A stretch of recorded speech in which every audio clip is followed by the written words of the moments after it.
Reading Elder Scrolls lore books so you don't have to. Noxiphilic Sanguivoria. An introduction. Please sit back and enjoy this Elder Scrolls lore audiobook series. This is an overview of a vampirism strain common during the Second Era.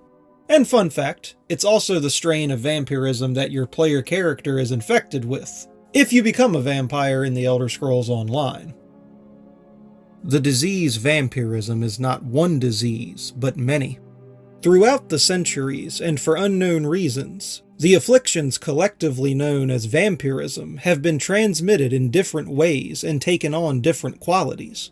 Herein, I shall try to delineate, to the best of my ability, the qualities of the form of vampirism common to our era, known as Noxiphilic Sanguivoria, so as to better equip the reader to identify this type of vampire.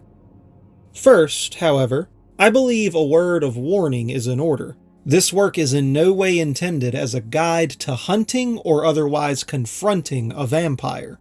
In all cases, it is advised that you avoid anyone you suspect of vampirism, and certainly that you do not try to fight them. Vampires of all varieties possess supernatural strength, and will quickly overpower all but the most experienced hunter.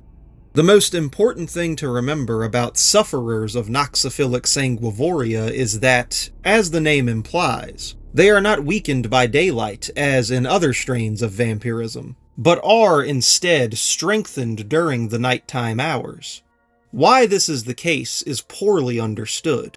One of the more wild theories is that it is the result of some sort of Daedric backroom deal between Hircine and Molag Bal that has given sufferers of Noxiphilic Sanguivoria a werewolf-like love of moonlight. By night, these hunters are possessed of extreme fortitude and a powerful ability to recover from wounds.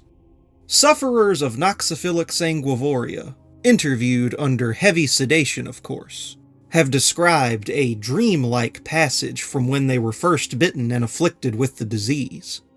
Some of them have described entering a ritual chamber where they were bathed in a pool of black blood. Whether the transformation actually involves such a terrifying ritual, or whether it was merely a hallucination, is impossible to discern without first-hand experience. If you are bitten, or believed to have been bitten, by a carrier of Noxiphilic Sanguivoria, do not panic. If you are able to get away from your attacker, see a priest of Arche immediately. You will not contract full Noxiphilic Sanguivoria without first being exsanguinated by a vampire, and then receiving the gift of his or her blood in return.